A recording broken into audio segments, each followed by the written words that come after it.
নমস্কার, আমি সুজিত ঘোষ, বাক্সা নাট্যচন্দ্র। আমরা ফেসবুক লাইভ বলবো না, আমরা ফেসবুকে কিছু রেকর্ডিং করে নিচ্ছি, সেগুলো ফেসবুকে আপলোড করছি।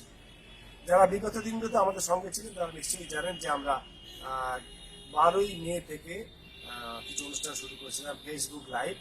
করোনা পরবর্তীকালীন নাটকের ভবিষ্যৎ কোয়েস্ট, বিভিন্ন মানুষ বক্তব্য রেখেছিলেন, যারা শুনেছিলেন তারা নিশ্চয়ই জানেন।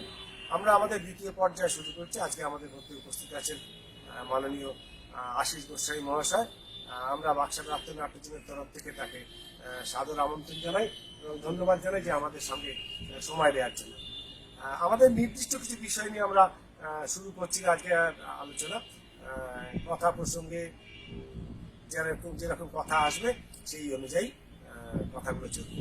তবুও যেহেতু একটা শুরুর একটা কোনো বিষয় নির্দিষ্ট রাখলেই ভালো হয়, আমরা প্রথমে একটা জিনিস নিয়ে আলোচনা করতে চাই। সেটা হচ্ছে যে আমরা সারা পৃথিবীব্যাপী একটা ক্রাইসিস তৈরি হয়েছে।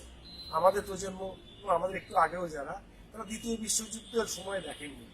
আমাদের এই যে করোনাকালীন সময়, এটাকে এক ধরনের বিশ্বযুদ্ধের, তৃতীয় বিশ্বযুদ্ধের মতোই একটা বিষয় বলে ভাবা যেতে পারে। এবং তার যে সমস্যা তৈরি হয়েছে, নাটক তার থেকে তো বাইরে থাকতে পারে না, তো নাটকও তার মধ্যে পড়ে গেছে। এই যে ক্রাইসিস তৈরি হয়েছে, আশিস বাবুর কাছে আমি জানতে চাই যে এই ক্রাইসিসকে আমাদের নাটকের ক্ষেত্রে নতুন কিছু করতে উৎসাহিত করবে বলে মনে হয়? প্রথমে আমি বাক্সা নাট্যমন্ত্রী আমার কৃতজ্ঞতা অভিনন্দন জানাচ্ছি যে আমাকে বলার সুযোগ করে দিয়েছে। প্রথম যে প্রশ্নটা করলেন সেটা উত্তর দেওয়ার দায় কিন্তু অনেকটাই আমার নয়, কারণ আমি হচ্ছে গিয়ে প্রথমত একজন দর্শক, থিয়েটার প্র্যাকটিশনার নই আর। আমার যে কাজ সেটা থিয়েটার প্র্যাকটিসের মধ্যে পড়ে। কিন্তু যেহেতু থিয়েটারের মানুষজন থিয়েটারের সব কিছুর সঙ্গে আষ্টপৃষ্টে জড়িয়ে থাকি, তখন হয়তো ব্যক্তিগত একটা দায়বোধ থাকে যে কিছু কথা বলি, নিজের বুদ্ধি অনুযায়ী। ফলে ভবিষ্যতে কি দাঁড়াবে সেই নিয়ে প্র্যাকটিশনারে ভালো বলবেন। তবে আমার কিছু কিছু কথা মনে হয়, কিছু কিছু বিষয় মনে হয়। এই মুহূর্তে আমার যেটা মনে হয় যে থিয়েটার নিয়ে কথাটাকে চালিয়ে যেতে হবে। কারণ আমাদের এই অবস্থা থেকে আমাদের মুক্তি কবে ঘটবে এটা আমরা এখনো জানি না। আমাদের থিয়েটার আমরা কিভাবে চালু করতে পারবো এটা আমরা জানি না। কিন্তু আমাদের এই পশ্চিমবঙ্গে প্রচুর থিয়েটারের ছেলে মেয়ে, তারা থিয়েটারের সঙ্গে জড়িত, থিয়েটারটা তাদের জীবিকা, থিয়েটারের সঙ্গেই তারা থাকতে ভালোবাসে। এই অবস্থায় শুধুমাত্রই তাদের পাশে দাঁড়ানো মানে এই নয় যে তাদের বেঁচে থাকার উপকরণটা দেওয়া, সেটা অবশ্যই প্রথম কাজ। আগে বাঁচা, আগে জীবন, তারপর জীবিকা। এটা অবশ্যই, জীবন না থাকলে জীবিকা নিয়ে। কিন্তু তথাপি মনে হয় একজন শিল্পীর কাছে যেমন প্রতি মুহূর্ত জীবনের জন্য বাঁচার প্রয়োজনটার জন্য নানান কিছু প্রয়োজন হয়, তেমনি সে যা কিছু ভালোবাসে, যেটা নিয়ে সে বেঁচে থাকতে চায়, সে বেঁচে থাকারও কিছু কিছু রসর উপকরণ তার প্রয়োজন হয়। তো আমাদের খুবই ট্র্যাজেডি হচ্ছে বিশ্বের অন্যান্য জায়গায় যেটা হলো যে যেদিন বন্ধ হয়েছে বহু দেশে, সেদিনই কবে আবার খুলতে পারে, কি অবস্থা হলে খুলতে পারে, তার জন্য কি কি ব্যবস্থা হবে, তার জন্য যতদিন না খুলবে ততদিন পর্যন্ত কি করা যায়, শিল্পীদের জন্য কি করা যায়, ব্যাক স্টেজে যারা চাকরি কাজ করেন তাদের জন্য কি করা যায়, এর জন্য পরিকল্পনার কথাও প্রায় সঙ্গে সঙ্গে উচ্চারিত। তার ফলে হয় কি, যে সবসময় মনে হয় যে আমাদের এই খারাপ অবস্থার মাঝখানে আমরাও, আমাদের অনেক মানুষ আছে কাছে। কিন্তু আমাদের এখানে যেটা হয়েছে, আমাদের এখানে হলো যে বহু থিয়েটারের মানুষ, তারা উজ্জীবিত হয়ে তারা থিয়েটারের মানুষের পাশে দাঁড়িয়েছে, কিন্তু কোনো সরকারিভাবে আমরা এখনো পর্যন্ত কিছু শুনি। কিন্তু আমার এই কয়েকদিন হলো আর কি, প্রায় 3 মাস চলে যাবার পরে একটু একটু করে জানছি, যেটা খুবই আশার কথা, যে কেন্দ্রীয় সরকারের পক্ষ থেকে কিছু আর্থিক সাহায্যের ব্যবস্থা তারা করছে এবং রাজ্য সরকারের পক্ষ থেকেও এরকম একটা ব্যবস্থার কথা শোনা যাচ্ছে, সেটা এখন ঘোষিত নয়, শোনা যাচ্ছে, ফলে এটা খুবই আশার কথা। কিন্তু এটা তো হলো জীবনের জন্য, জীবিকার জন্য, অর্থাৎ জীবিকাটা কীভাবে হবে, কীভাবে চালু হবে, কীভাবে করা যায়, এই বিষয়ে এখনো পর্যন্ত আলোচনা কিছু হয়নি। সেই জায়গা থেকে আমার ব্যক্তিগতভাবে মনে হয় যে এই মুহূর্তে আমাদের প্রয়োজন যে অনবরত থিয়েটার বিষয়ে কথা চালাচালি করা, কথা বলে যাওয়া, কথার মাঝখানে থাকা, তাহলে পরে সেই সমস্ত কথা পারস্পরিক আদান প্রদানের মধ্যে দিয়ে হয়তো থিয়েটারে কীভাবে আগামী দিনে বাঁচা যাবে তার একটা পন্থা খুঁজে পাওয়া যেতে পারে। দ্বিতীয়ত হচ্ছে কি একটা সাহস পাওয়া, যে অনেক মানুষ এই অবস্থার মাঝখানেও থিয়েটার নিয়ে কথা বলছে, ফলে আমাকেও সাহসী হতে হবে।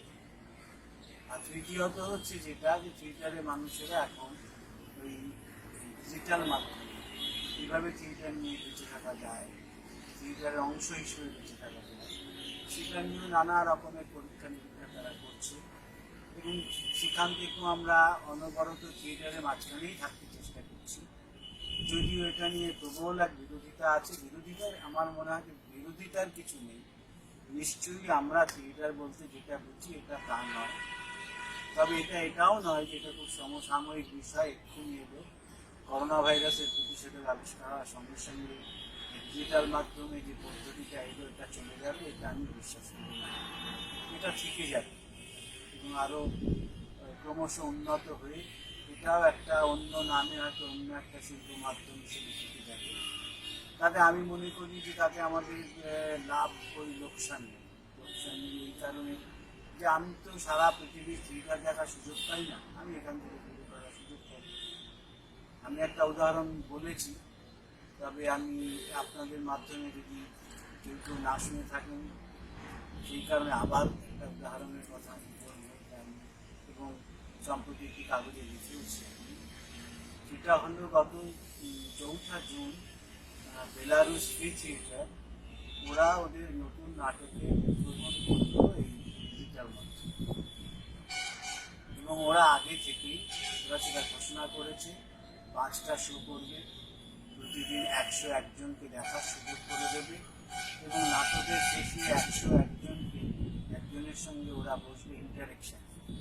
এই পদ্ধতিতে ওরা একটা রেজিস্ট্রেশন চায় এবং সেই রেজিস্ট্রেশনে প্রথম শোটা আমি দেখার সুযোগ পেয়েছিলাম এবং সকলের নাম নেওয়া হয়েছিল এবং তারপরে ওরা নাম করে 100 জনকে ওরা দেখার সুযোগ করে দিয়েছিল এবং সেখানে যে কোনো কারণেই হোক সৌভাগ্য আমার যে আমি প্রিমিয়ার শোটাই দেখতে পেয়েছিলাম।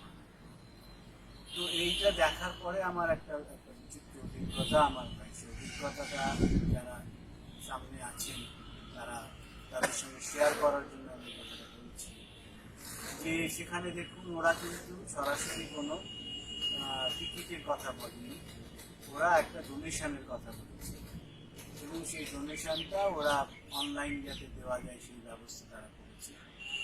এবং এই বেলারুস ফ্রি থিয়েটারটা সম্পর্কে বলি, ওরা হচ্ছে একটি নিষিদ্ধ সংগঠন, ইউরোপের একমাত্র নিষিদ্ধ থিয়েটার সংগঠন হচ্ছে বেলারুস ফ্রি থিয়েটার এবং ওরা লন্ডনে থাকে, পালিয়ে থাকে এবং সেখানে ওদের থাকতে দিয়েছে, কিন্তু সরাসরি ওদের থিয়েটার করতে দেওয়া হয় না, এমনিতেই দেওয়া হয়। এর আগে ওরা যখন করেছে তখন ওরা ওই কারো বারান্দায়, কারো চাতালে, কারো ছাদে, এইভাবেই ওরা থিয়েটার করছে।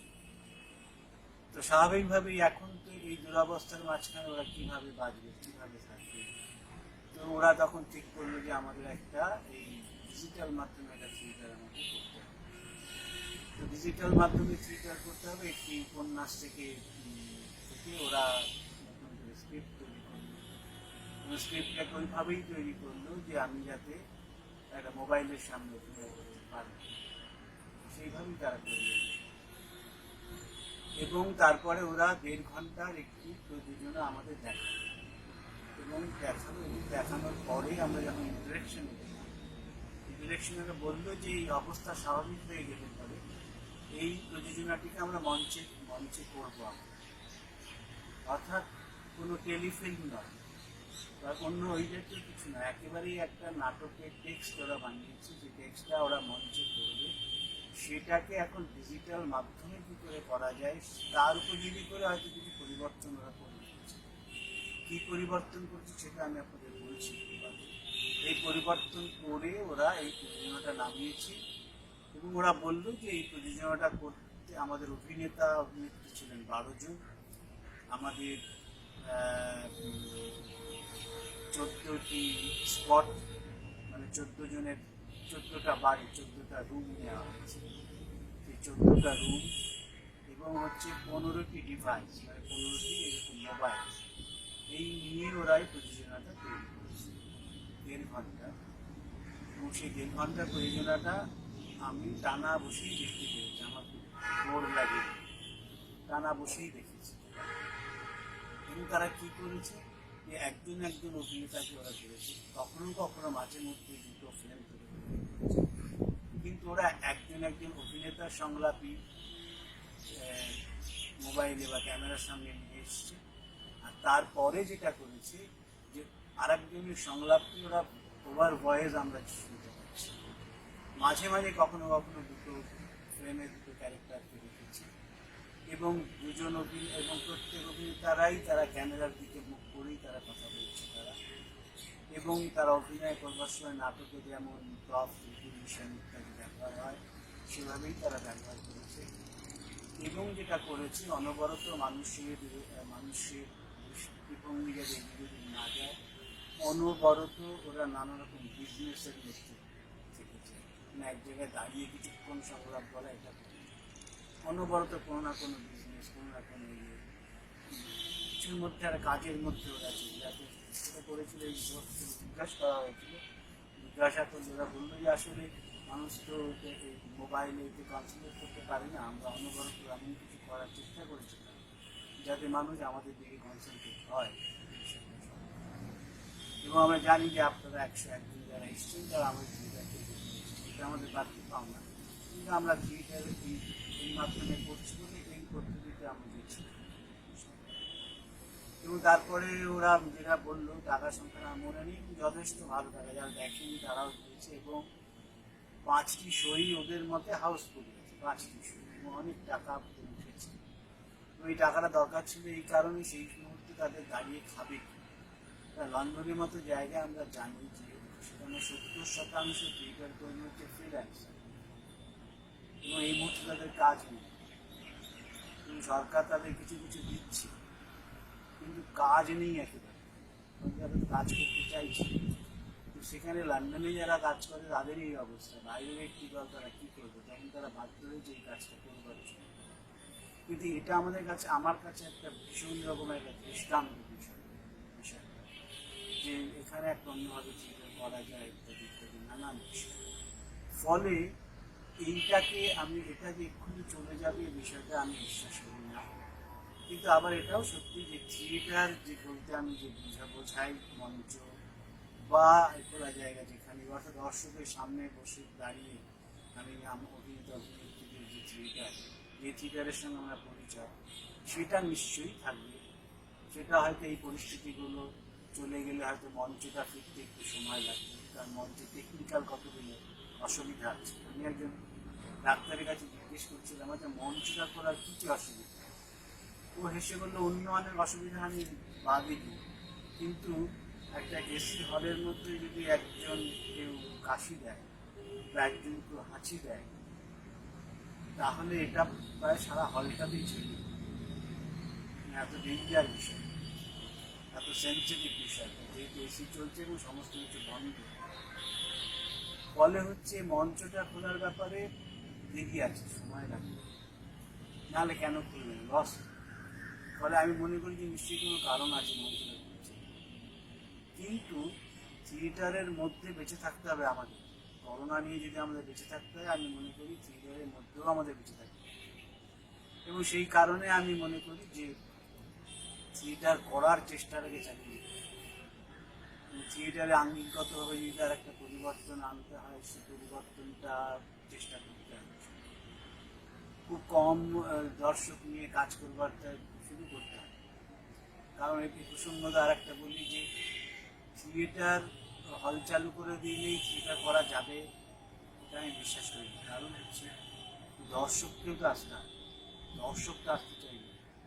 ভয়টা আছে তাদের। ভয় তো প্রথম কথা, আর দ্বিতীয় কথা হচ্ছে আমাদের যে মধ্যবিত্ত নিম্ন মধ্যবিত্ত দর্শক, সেই দর্শকের ঘরে লক্ষ লক্ষ কোটি কোটি বেকার এসে জন্ম নিচ্ছে সারা পৃথিবী জুড়ে। আজকেই দেখলাম এই সকালবেলা খবরের কাগজেই দেখলাম যে 40 লক্ষ বেকার হয়ে গেছে 1 মাসে আমেরিকার মতো জায়গায়। তা এই এবং হচ্ছে আগামী 1 বছর আর এখান থেকে কাউকে যেতে দেবে না, এই দেশ থেকে কাউকে। আমেরিকার প্রেসিডেন্টের যে ইলেকশন জেতার যে ম্যানিফেস্টো ছিল আর কি, এটাও তাই। তার যে প্রথম শর্তই ছিল যে আমরা যে অভিবাসন নিয়ে যে সমস্যা এবং সে সেটা ওটা সুযোগ লাগু পেয়ে করেছেন। গেছে। সে সেটা সুযোগ পেয়ে গেছে, সেটা তুমি লাগু করছেন লাগু করছে দৃঢ়ভাবেই এবং করছেন। এবং লাগু করছে। ফলে আমি নিজেই জানি যে এরকম আমি নিজের পরিচয় আছে যে ও চাকরি ছেড়ে দিয়ে ওখানে পিএইচডি করতে যাবে, চাকরিটা ছেড়ে দিয়েছে আমাদের এখানে।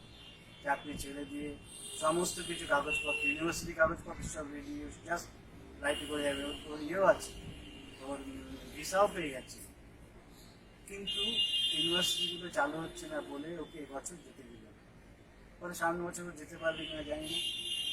এবং প্রতি বছর আমাদের ভারতবর্ষ থেকে 1 থেকে 1.5 লক্ষ ছেলেমেয়েরা যায় ওখানে পড়াশোনা করতে। এই ছেলেমেয়েরা কী করবে? তারা না পড়াশোনা করতে পারবে, না পিএইচডি করতে পারবে, না কিছু করতে পারবে। আমি নিজেই জানি ওখানে পোস্ট ডক করছে বা অন্য কাজ করছে, তাদের অনেককে বসিয়ে দেওয়া হয়েছে। আমার পরিচিত অনেক বসিয়ে রাখা হয়েছে। ওখানে একটা অদ্ভুত নিয়ম আছে, ওরা হচ্ছে বসিয়ে দিয়েছে মানে কি, ওরা বলছে আপনারা হচ্ছেন আমার 0 আওয়ার এমপ্লয়। 0 আওয়ার ওরা তো আওয়ার হিসেবে এমপ্লয়, 24 ঘন্টা কাজ করতে হবে।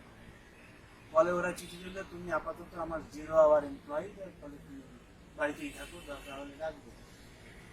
কিন্তু বহু জায়গায় আছে 2 মাস শুধু এরকম বসে থাকে, যদি কাজ না হয় তাহলে তাকে চলে আসতে হবে। ফলে সেই প্রতিক্রিয়াগুলো আমরা কিন্তু এখনো পাচ্ছি না, আমরা পাবো। মানে আমাদের বিদেশের ফ্লাইট টাইটগুলো চালু হলে পরে আমরা আরো বুঝতে পারবো আরো কত বাড়ছে। যারা চলে আসতে পারে তারা ফিরছে। এবং আমরা জানি যে প্রত্যেকটা মিডিয়া থেকে প্রচুর ছেলে মেয়েদের ছাঁটাই করা হচ্ছে, প্রচুর। সেসব আমি তাদের নাম বলতে চাই না। প্রথম শ্রেণীর মিডিয়া থেকে গত 1 মাসে 400 জনকে ছাঁটাই করা হয়েছে। ঠিক আছে, তাহলে অন্য জায়গায় কি অবস্থা তাহলে বুঝতে পারবে।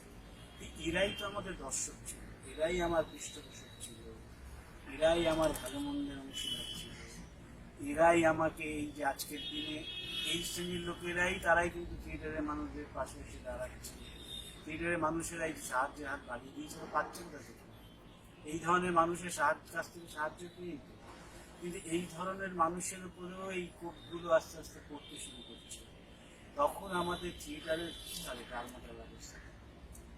আমাদের মধ্যে থিয়েটারের মধ্যে একটা বিনোদনকে জিয়ে বাঁচিয়ে রাখা হবে কিনা, থিয়েটারের লাক্সারি হয়ে যাবে। লাক্সারি হয়ে যাবে।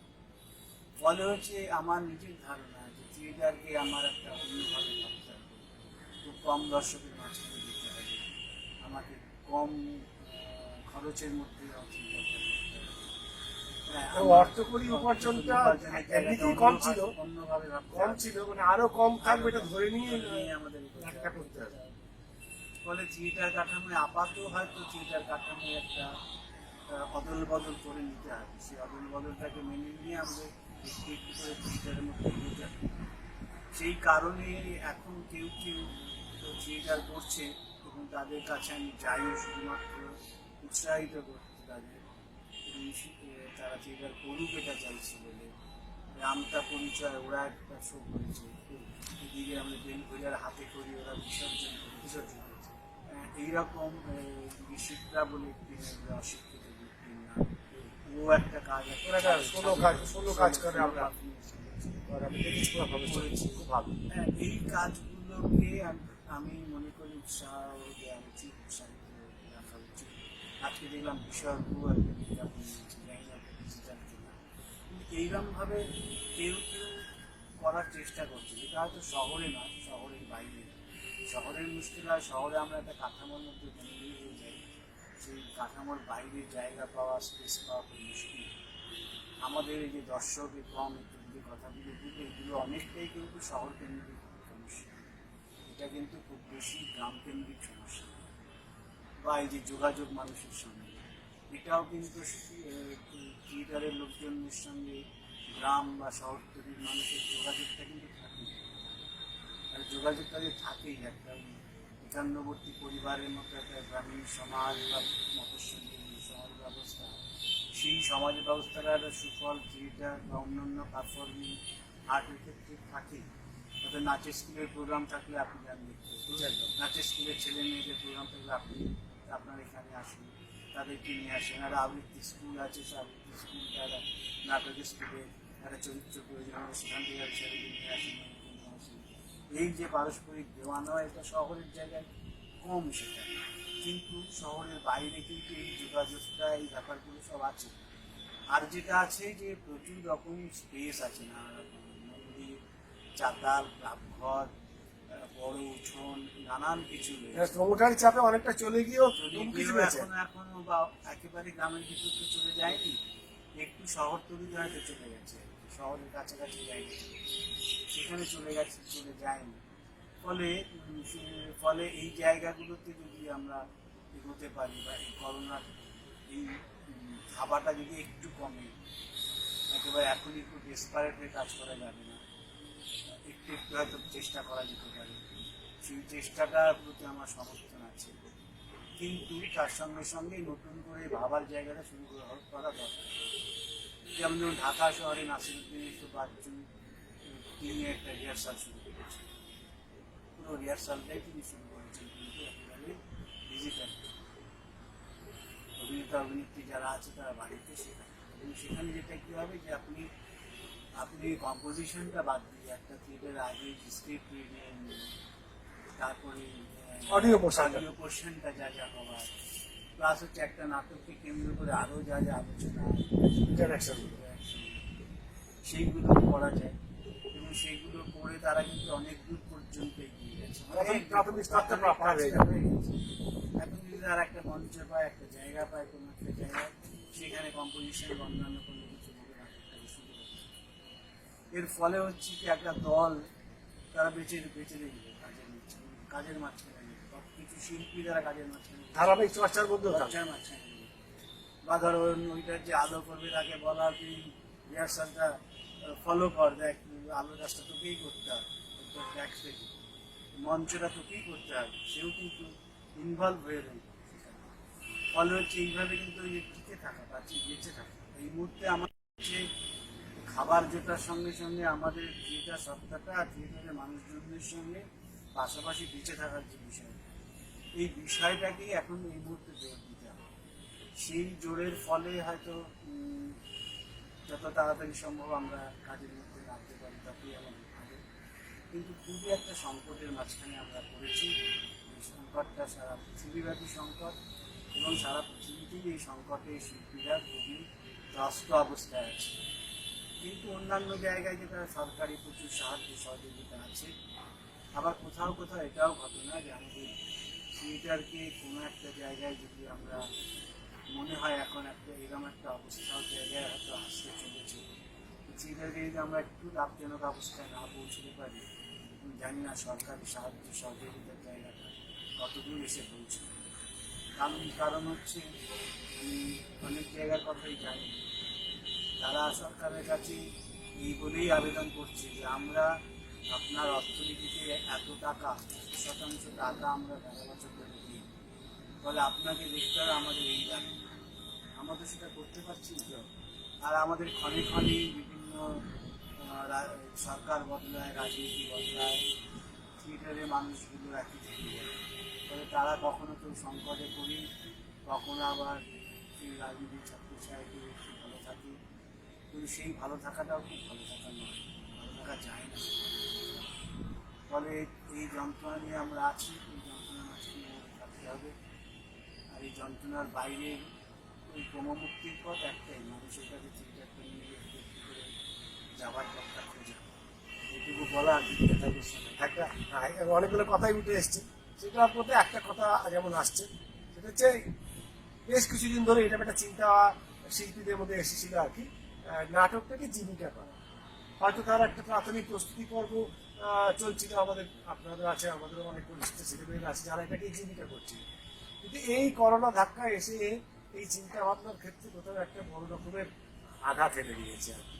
এবং কিছু সেদিন আলোচনা তো শুনছিলাম আর কি, আপনি ছিলেন একটা আলোচনায়, তো সেখানে তারা বলছেন যে এই ভাবনাটাকে প্রাথমিকভাবে এখন কোনো মানুষ যদি এইটা নিয়ে আসতে চায় যে আমি থিয়েটারটাকেই প্রফেশন করবো, বা থিয়েটারটা আমি অভিনয়টা বলছি না, থিয়েটারটাকেই প্রফেশন করবো, তাহলে তাকে খুব একটা উৎসাহ জনক কোনো বক্তব্য তার দেখা যাচ্ছে না। স্বাভাবিক সেটা এমন একটা অবস্থা হয়েছে আশঙ্কার, হয়তো থিয়েটার যারা করতেন তার বহুজনকে হয়তো আমি সে আর থিয়েটারের মধ্যে আসতে চাইবে না।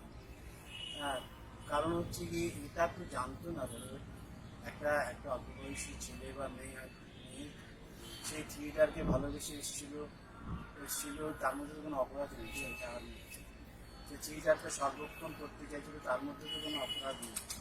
সিনিয়র হিসেবে আমাদের মনে হয় আমরা সেই ব্যবস্থাপনা দেশকে দিয়ে তৈরি করতে পারি, সেই আমার তো সেই গাড়ির বুঝতেই থাকে, ঠিক আছে, করতে পারি, কিন্তু তার মধ্যেও সেই কষ্টের সৃষ্টি একটা সংসার চলছে, একটা জীবন জীবিকা চলছে, কিন্তু এখন তো সাহস দেবার কোনো জায়গা নেই।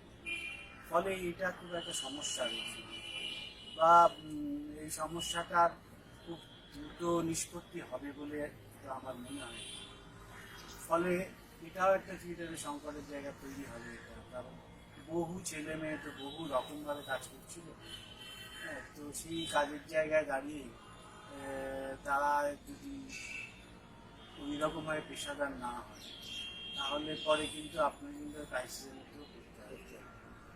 লাইটের সেকেন্ড এই যারা ছিলেন, যারা এই ধরনের মানুষগুলো যদি না আসে, আপনি এরা তো সর্বক্ষণিক ছিল অভিনেতা অভিনেত্রী, আমরা অন্য বেশিরভাগ অন্য জায়গায় চাকরি করলাম, কেউ কেউ পেশাদার তো ওরাই ছিল, কিন্তু টেকনিশিয়ান হিসেবে যারা ছিলেন তারা তো বেশিরভাগই পেশাদার ছিল।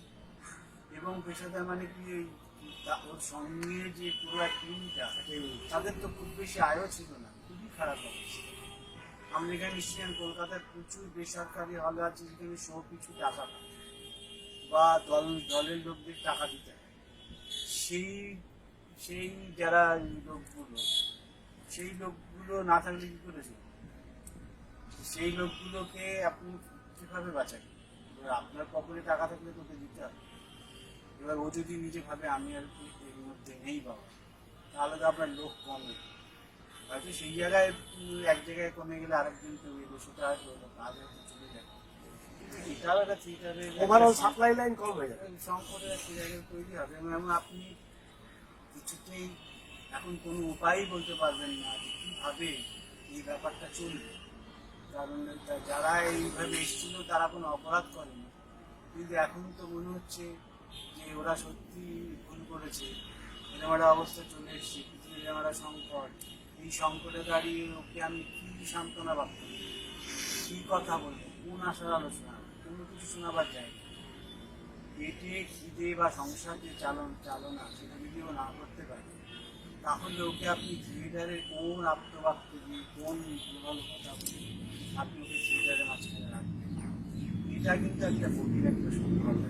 যে সংকটটা ওই যে বললাম পৃথিবীর উন্নত দেশগুলো মোকাবিলা করছে অন্যভাবে, সেটা আমাদের এখানে না। শুধু আমাদের এখানে কেন, আমি তো দেখলাম আমিও একটা এরকম পরপর একটা জানেন একটা সিরিজ করলাম, সেখানে ভারতবর্ষের বিভিন্ন প্রান্তের লোক চলে এসছে।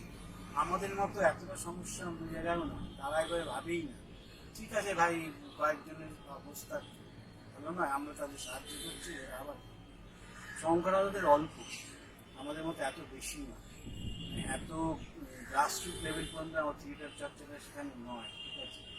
মহারাষ্ট্রের কিছু টেকনিশিয়ান ইত্যাদি যারা আছে তারা সংকটে আছে, কিন্তু তাদের সাহায্য করছে, কিন্তু তারা এত গভীরভাবে এই জায়গায় খুব খারাপ জায়গায় চলে যাচ্ছে, এটা তারা ভাবছে। ঠিক আছে, ওরা ভাবছে যে আমি এখন ওদের পাশে দাঁড়াই, থিয়েটারটা চালু হবে তো হয়েই যাবে, কিন্তু আমাদের সমস্যাটা খুব গভীর, কারণ আমাদের একটা সরকার থেকে কয়েকশো কিলোমিটার দূরেও একটা গ্রামের ভিতরে হয়তো একটা দুটো ছেলে আছে যে থিয়েটার থেকে পেশা হিসেবে সারাক্ষণ থিয়েটার করে। তো এই ছেলেটি কি করবে সে? এবং এইখানেই আমরা মনে করি যে যে সরকারের একটা ভূমিকা থাকা উচিত। সেই ভূমিকা সরকার কতটা নেবে সেটা বলতে পারছি না।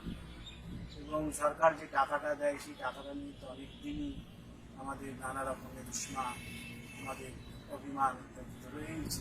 সেই টাকাটা কী হয়? এবং সেই টাকাটা নিয়েই এই স্বপ্নগুলো দেখা শুরু হচ্ছে। তার আগে কিন্তু এত থিয়েটার কর্মী ফুল টাইমার হয়ে গেছে এরকম বিষয়টা নয়। কিন্তু এই যে টাকাটা পাওয়া শুরু হলে এই আশাটায় যে ঠিক আছে কিছু হলেও আমি পাবো, আমি থিয়েটারটা, এটার মধ্যে কোনো অন্যায় ছিল না। কিন্তু এখন তো এরপরে এই সবটা নিয়ে কী অবস্থা দাঁড়াবে বা কী ভূমিকা নেবে বা ক্রমশই চাউর হয়ে যাচ্ছে যে এই টাকা পয়সা আসবে কি আসবে না, এইসব ব্যাপারগুলো চাউর হয়ে যাচ্ছে। যে যেরকম ব্যবসায়ী সরকার আমাদের, ফলে হচ্ছে খুব সমস্যা হচ্ছে থিয়েটারের জন্য সে কতটা আমাদের দেবে, এটা একটা বড় সময়। এটা আপনি আমি বসে বা বলে করতে পারবো না, কিন্তু শুধুমাত্রই ওদের পাশে দাঁড়িয়ে থাকা। এখান থেকে গাড়িকে মনে হয় যে নাট্য শিল্পীরা যদি তাদের শিল্পটাকে নিশ্চিতভাবেই ভালোবাসেন, না তারা নাটকটা করতে এসছেন কেন? একটা বিকল্প রোজগারের ব্যবস্থা শুরু করার কথা। এখন তো তাই করছে, বিকল্প রোজগারের একটা ব্যবস্থা করে তারপর করার চেষ্টা করছে। কিন্তু আগে বিকল্প রোজগার বললেই তো বিকল্প রোজগার করা যায় না। এখন ধরুন আমি বলি যে ওই ছোট যে মুদি দোকানটা থেকে আপনি মাল আনতেন, সেখানেও আপনার বাড়ির পাশে কিন্তু ওই কর্পোরেট বা মাল্টি ন্যাশনালের ছোট দোকানও তৈরি হয়ে গেছে, ঠিক আছে? এবং সেখানে প্যাকেট বন্দি আপনি পাচ্ছেন, খুব অসম এবং আপনি তো যেভাবে অসম, এবং তবে আপনি দেখছেন যে কিছু লোক ধরুন আমার বাড়ির সামনেই আসে, তারা গাড়ি করে নেবে ওখান থেকে আমি একদিন একটা জিনিস কিনতে গিয়েছিলাম, তো সেখানে একজন সে প্রায় 10,000 টাকা জিনিস কিনতে, ঠিক আছে? আমি দিয়েছিলাম ওই পকেট 70 টাকা হবে, কিন্তু সে 10,000 টাকা জিনিস নিয়ে চলে যাচ্ছে। তো ওই বাড়ির সামনে এই প্যাকেটজাত পাওয়া যাচ্ছে, আর এখন আবার এই আমাদের করোনার ভয়টার জন্য প্যাকেটজাত জিনিসই ভালো, এই যে বিষয়গুলো এসছে, এই ছোট ছোট ব্যবসাগুলোকে তো সব কবজা করে নিচ্ছে। তো সেই জায়গায় দাঁড়িয়ে ছোট ব্যবসা কি করবে সে? আমি আপনার তো একজন দুজন, আমি অনেককে জানি, আমার বাড়িতে মাছ নেবো আমি, যেটা একটা গ্রুপের ছেলে এসে দিয়েছে মাছটা আমার, ঠিক আছে? তো আপনাদের এই যে করছেন এটা সাময়িক, এবং এটাকে আমি জানি না সামনেই হয়তো কথাটা বলছি, তো সারা জীবন এটা করে বেঁচে থাকতে পারবে এই ভাবনা কি ভাবতে পারছি না। সাময়িক একটা শুরু করি একটা, এই ভেবেছে, এবং এখন আপনারা অনেকে আছেন, কিন্তু এই অবস্থাতে যখন চলে যাবে তখন আপনারা ব্যস্ত হয়ে পড়বেন, তখন আলটিমেটলি লড়াইটা তার একাই হয়ে দাঁড়াবে। সেই লড়াই একা যখন হয়ে দাঁড়াবে তখন সে কি হবে? আর এটাও তো একটা কথা, নাট্যকর্মীকেই বেশিরভাগ ক্ষেত্রেই নাট্যকর্মীকে চাপটা অনেক বেশি পরিমাণে আসছে বলে, যেহেতু আমি ফিল্ডে আছি বলে জানি, একজন নাট্যকর্মীকে শুধু তার শিল্পটাকে ভালোবাসার জন্য এত ধরনের কম্প্রোমাইজ কেন করতে হচ্ছে? আর অন্য মাধ্যমের মানুষ, যদি খুব বেশি আমার ধারণা আছে বলেই বলবো না, আপনার একটা বলি, যে কোনো পারফর্মিং আর্টের শিল্পী থেকে একই অবস্থা হয়, এবং হয়তো কি নাট্যকর্মীদের ক্ষেত্রে সমস্যাটা একটু বেশি হয়ে দাঁড়ায়। আপনি জানেন বলে আমি জানি, কারণ হচ্ছে যারা ডান্সের জন্য সে সারাক্ষণ, আপনি ধরুন গান বাজনা যারা গায় তাদের যে হ্যান্ডস যারা, তাদের কি অবস্থা জানেন? সমস্ত প্রোগ্রাম তো বাতিল হয়ে গেছে। মার্চ মাস থেকে ডিসেম্বর পর্যন্ত সমস্ত অনুষ্ঠান বাতিল হয়ে গেছে। খাবে কি যারা হ্যান্ডসগুলো যারা আছে তারা খাবে কি? তাদের তো ওটাই প্রফেশন ছিল। ডান্সে কতদিন অনলাইনে গানের মাস্টারমশাই আর নাচের দিদিমণি অনলাইনে ক্লাস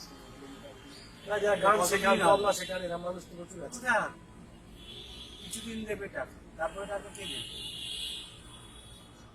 ফলে হচ্ছে যে কোনো পারফর্মিং আর্টের সমস্যাটাকে আমি ফিজিক্সের সঙ্গে জড়িত বলে অনেককে জানি, সমস্যাটার মধ্যে জড়িয়ে আছে বলে আমরা এই কথাটা বলছি। কিন্তু সমস্ত পারফর্মিং আর্টের যারা এরা ডেইলি বেসিসে বা এইভাবে টাকা পয়সা নিয়ে যারা কাজ করতে, তাদের সকলের এক সমস্যা।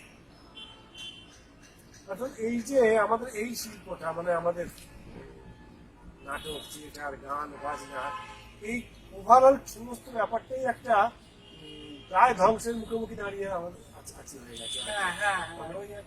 সামগ্রিকভাবে কোনোভাবে টিকিয়ে রাখতে হবে, টিকিয়ে তারপর আবার রাখতে বাঁচার কথা ভাবতে হবে এইখানে। এবং অনেকগুলো সমস্যাই আসছে, সেটা কিছুটা মানসিকতা, যেটা আপনি বলছি ধারাবাহিক চর্চার মধ্যে যারা আছে।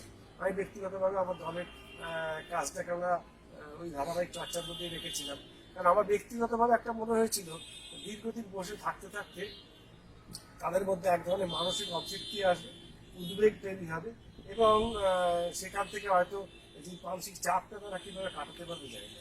তো আমি ব্যক্তিগতভাবে সবসময় মনে করি যে একটা মানুষের সঙ্গে মানুষের কথা বললে তার অনেক সমস্যাটা দূর হতে পারে। আমি চেষ্টা করেছি ব্যক্তিগতভাবে যে তাদের সঙ্গে থাকার। এই যে চাপটা, এগুলো এই চাপটার ক্ষেত্রে সবচেয়ে বড় ব্যাপার হয়ে দাঁড়াচ্ছে সরকার থেকে বারবার একটা শব্দকে খুব চাপিয়ে দিচ্ছে আমাদের, সেটা হচ্ছে সোশ্যাল ডিস্টেন্সিং।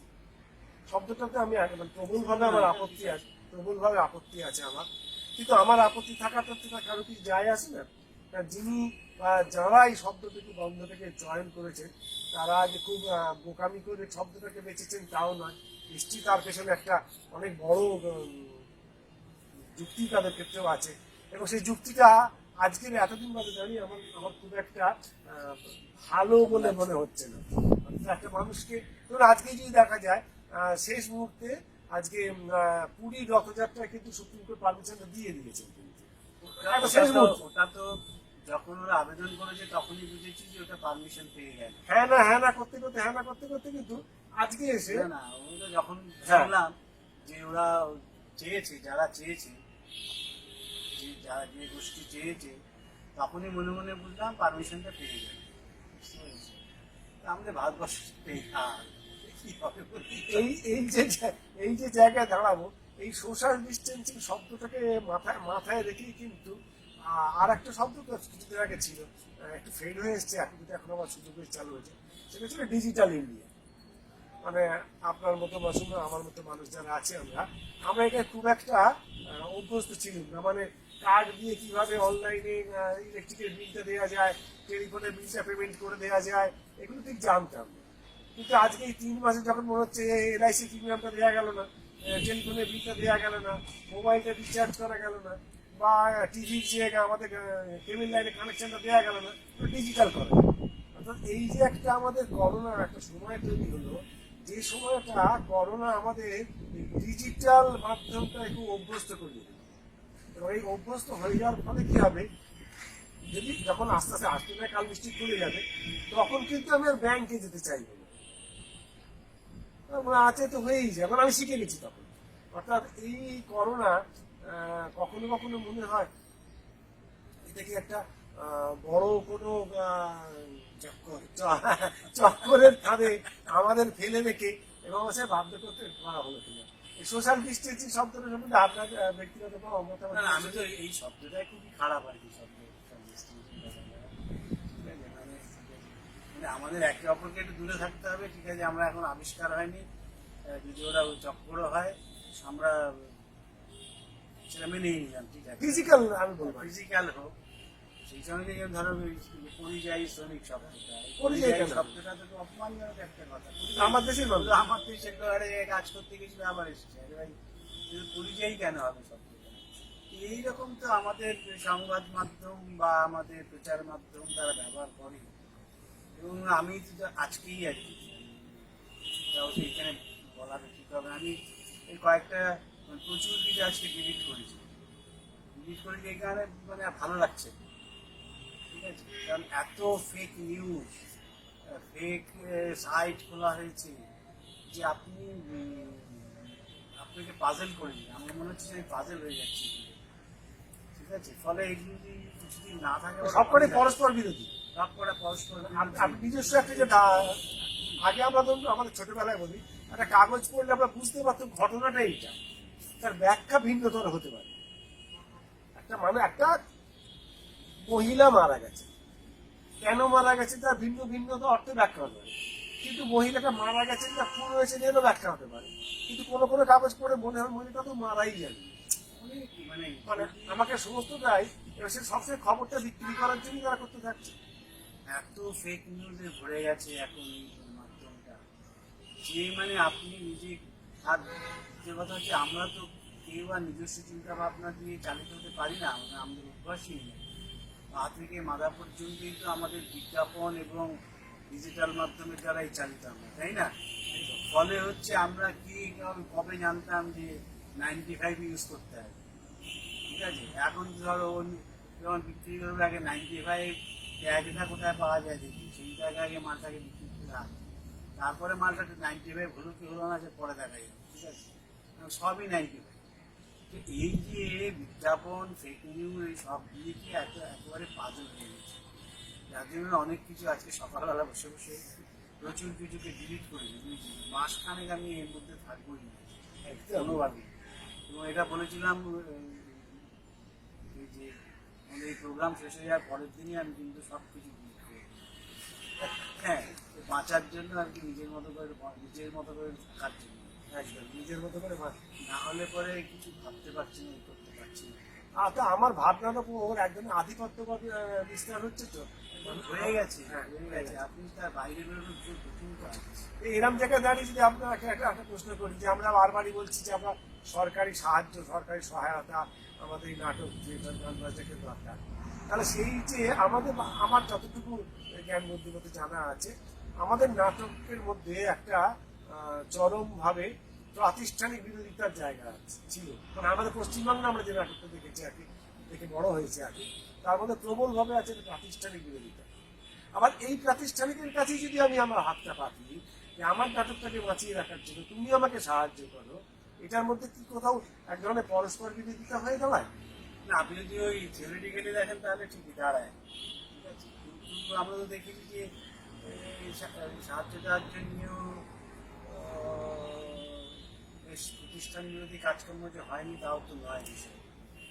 ফলে হচ্ছে গিয়ে তাহলে তো সারা পৃথিবীতেই যে টাকা পয়সাগুলো নেওয়া হচ্ছে, তাহলে হচ্ছে এটা সারা পৃথিবীতেই প্রতিষ্ঠান বিরোধী নয়, একমাত্র আমাদের এখানে যে প্রতিষ্ঠান বিরোধী, এরকমও বলা যায় কিন্তু।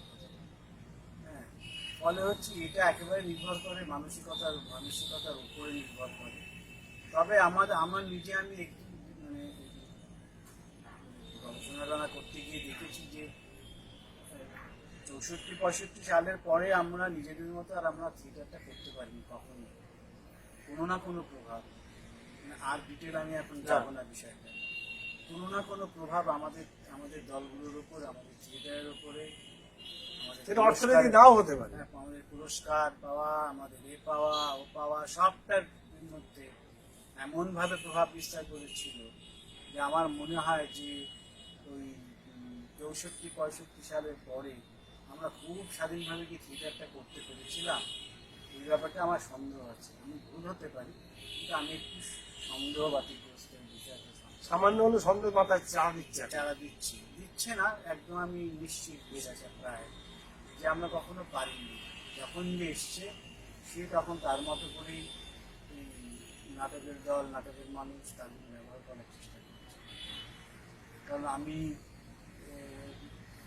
ছাত্র রাজনীতি করার ছেলে, ভাবে ছাত্র রাজনীতি করেছি, অনেক কিছু লিখেছি, ফলে অনেক কিছু দেখেছি কীভাবে হয়, সেই মেশিনের কীভাবে কাজ করে, অনেক কিছু আমি দেখেছি। ফলে এটা নিয়ে আমি কথা বলতে চাইছি না। ফলে এখনই বিষয়টা এরকমভাবে ভাবার কিছু নেই, তার মাঝখানে যে কাজ করা সে করেছে, তখনও দেখেছি, এখনও দেখেছি। কেউ বিক্রিয়ে গেছে, কেউ বিক্রিয়ে যায়নি। ফলে হচ্ছে এটা তো ধরুন সবসময়ই থাকে, সব রাষ্ট্রে, সব ব্যবস্থায়, সব ব্যবস্থাপনার মধ্যেই থাকে। হ্যাঁ, শিল্পী সবটা অর্থের কাছে বিক্রিয়ে যায়, আবার বিক্রিয়ে যায় না, এটা থাকেই।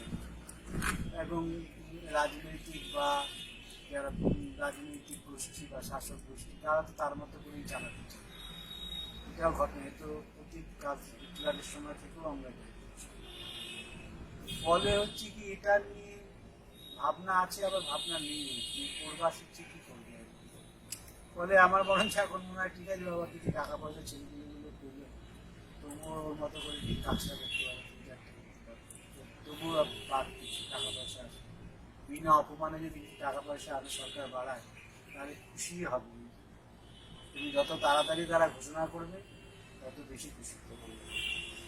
আর একটা কথা আসি, এই কদিন ধরে আমাদের রেডিও, টিভি, সংবাদ পত্র, সংবাদ মাধ্যমে ছেয়ে গেছে নেপোটিজম। সুশান্ত রাজপুতের মৃত্যু করে, তো সেখানে টেলিভিশনের কিছু মানুষজন বক্তব্য রেখেছেন, সিনেমার মানুষজন তো রাখছেন, সেটা হলিউড টলিউড বলিউড দুটো নামেই রাখছেন। বাংলার নাটকের ক্ষেত্রে এরকম শব্দটা এখনো কেউ মুখ খোলেননি বলে আমি দেখিনি এখনো। আপনি করুন প্রথম, প্রশ্ন করছেন আপনি জানেন, আপনি না, আমি বলছি এই যে অন্যকে দিয়ে খোলাতে চাই না, খোলাতেও চাইছি না, না খোলাতে চাইছি না। আমি বলছি যে যে সব যে কারণে কথাটা এলো আর কি, যে আপনারা বললেন 66 বা 67 সাল থেকে আমরা অনেক দলই নাটক আমরা ঠিক নিজের মতো করে করতে পারিনি, হয়তো মানে কোনো না কোনো ভাবে কারণ না কারণ দ্বারা প্রভাবিত বা পরিচালিত, যে অর্থে শব্দটা বলি না কেন, তার দ্বারা আমরা নাটকটা করতে হয়েছে।